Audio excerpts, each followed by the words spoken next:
Hey guys, this video is going to be a little different from my previous videos. I'm currently experimenting with a new recording method and I thought I buffed all the kinks out, but as it turns out, I didn't. So my microphone track in this recording is in no way salvageable. And I'm going to take the opportunity instead to make a sort of post-commentary, after-action review type dealie of the mission. And I'm doing that mostly because I like the footage, but also because there's just so many lines that I speak in this mission that it would take way too long for me to subtitle it like I did in an old Paradrop video I uploaded some months ago, maybe even a year ago. So yeah, this is my first time trying this out. I welcome any comments and criticisms you may have, but other than that, let's get on to the mission. So this mission we play at PF&G sessions, and it's called Town Sweep. The objective is to, well, sweep towns specifically chosen by whoever's leading the mission at the start of the playthrough. And in this run-through of Town Sweep, I'm acting as a mortar man alongside Sourgoat and Ebola-Rama, who unfortunately would have to disconnect before the end of the mission. Our immediate taskings are to set up and wait for Weapons Lead, played by Kevbo this time around, to receive locations by the rest of the company for us to strike, as we have limited rounds and are unable to see the target area directly as we are an indirect fire asset. So, unfortunately, the attack started before we were fully set up, and no one really had any specific targets for us. So, we move up to a position alongside our medium machine gun teams and hung out with our company commander, Chris JSY, and could easily spot the town ourselves and, check out our own effect. We're using a modified version of the ACE mortars that Kevbo made, which we call assault mortars, because as in proper ACE fashion, most things in ACE are complicated for the sake of being quote-unquote realistic, which I personally think is a euphemism in the armor community for obtuse and or badly designed. In our now forward position, I begin directing fire on targets of opportunity for our mortar gunner, after okaying them through Kevbo due to our limited amount of rounds. Because it would be kind of shitty to run out of, all our rounds now and still need them later. So, we're striking the areas we want within a few meters, but due to the travel time of the rounds, a lot of the infantry are moving on before the mortar splashes on their position, diminishing our effectiveness in this scenario, a lot, obviously, as we're not getting any of the kills that we want. So, once we burn through all our rounds, Kevbo, not one to stand by idly and watch other people have all the fun, ordered us to charge into the town and assist in the clearing. However, by the time we got down there, near all the enemy infantry were dealt with, save for one single dismount we found around a Vodnik trying to get out of town, which, was actually doing a pretty terrible job at that. So, me and Kevbo, though, we gets what's ours, and decide that we're going to take the Vodnik in the most ineffective way imaginable. We start by tossing, I believe, 6 grenades at it. We shoot at it. MMG even gets in on it and does some shooting as well. Someone even goes on to launch a rocket at it that misses and almost kills me. Our effect is laughable on this mythical water creature. Kevbo decides to hit it with a 40mm HEDP from his M79 grenade launcher, the best decision yet, as HEDPs can disable vehicles, and his shot does just that. Minus the shrapnel he hits himself with. We weren't satisfied with our effect. The vehicle wasn't on fire, and it was probably still usable. That shit doesn't fly, and I found myself an M79 grenade launcher as well. Off of a body of a friendly, unfortunately. But Kevbo and I, we know what must be done, and we both shoot grenades at the Vodnik, almost hitting ourselves with our own shrapnel. We accomplish our objective to start a cook-off, but it turns out it's the lamest cook-off in history.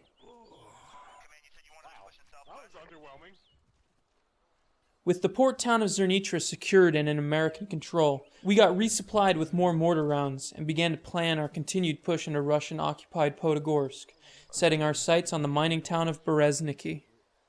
This time around, Weapons was to wait for the mortars to fire off all of our rounds and then immediately charge into central Dslyecxi and occupy the town hall building, no doubt on Kevbo's recommendations to company.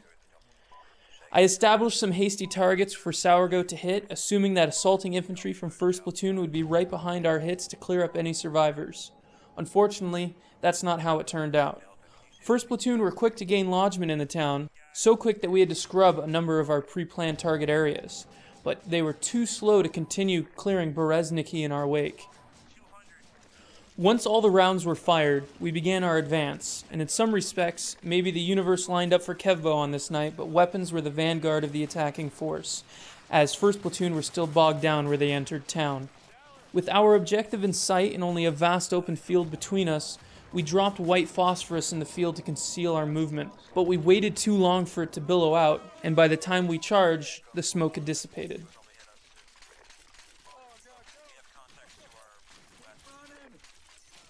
Some of weapons never made it across, and the rest were being fucked by Arma's terrible ad-action on gates. But once we got the gate open, we made a mad dash for the roof of the town hall, knowing that a magical pipe on the side could support more weight than it looks like it should. Once on the roof, all we saw were friendlies from both 1st and 2nd Platoon clearing the surrounding areas of Dslyecxi. We didn't quite understand what to do. It turns out the Russians must have mostly vacated the town as we assaulted, as there was little resistance once we got on top of the town hall. They must have then regrouped on the outskirts of town and planned a counterattack to retake Dslyecxi because, well, first contact of the counterattack was made to the north on 2nd Platoon's previous base of fire position. Then Russians could be seen running from north to south out in the trees to the west. They were encircling the town. Suddenly, a Vodnik comes bursting through the streets to our south. The front gunner is down, but the rear gunner is still up. So everyone prioritized taking down the rear gunner before he can do any damage. Even someone with a law rocket that catches me in the backblast. When I come to, we're still engaging sporadic contact between flares, but we also hear the rumblings of a nearby tracked vehicle. As we all poke our heads out to find it, someone from I believe 2nd Platoon begins engaging our position, hitting Kevbo and knocking him down. I frantically start flipping through 1st Platoon's, 2nd Platoon's, and Company Command's radio channels to tell them to cease fire on the roof of the town hall, and they stop. At the same time, we notice that the tracked vehicle we heard is a BMP, and that it's at the base of our building, and that we're completely out of anti-tank.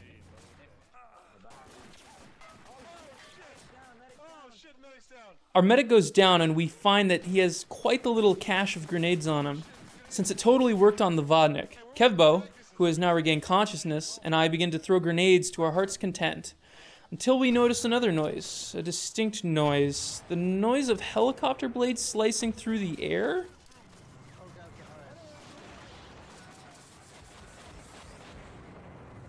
Oh god, it's a hind, and the roof of the town hall begins to explode.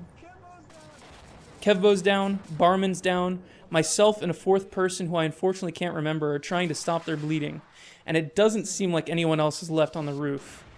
The hind comes back for another run on us, but thankfully misses, all of its rockets going over our heads.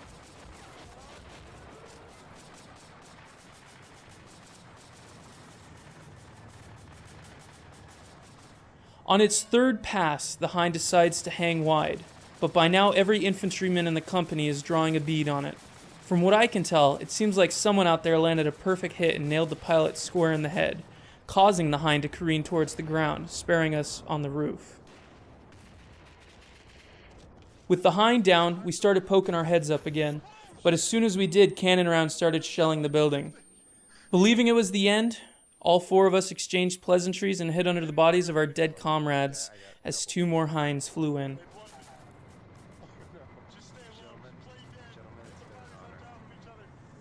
Kevbo decided to throw a flare out to signal that weapons still holds the town hall, which must have blinded the hind pilots or something, because one of them flew into a tree and the other flew away.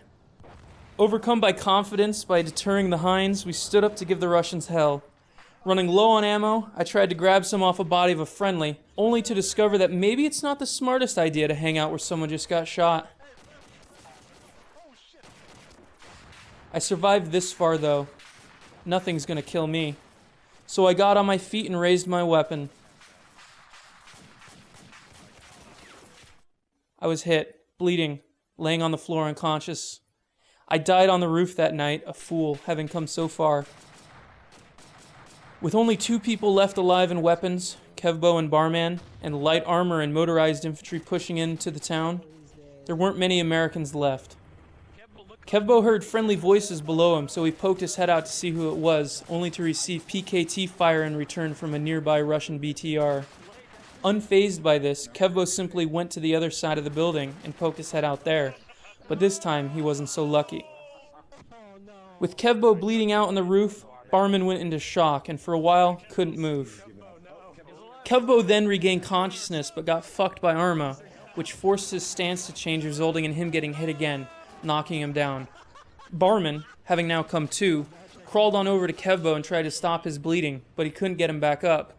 When the medic died on the roof earlier, he didn't leave many medical supplies behind, and Kevbo was in immediate need of epinephrine, which there were no more of. With no one left on the ground floor to secure the perimeter of the town hall, the Russians laid demolitions and brought the building down. Kevbo and Barman's bodies were crushed in the debris.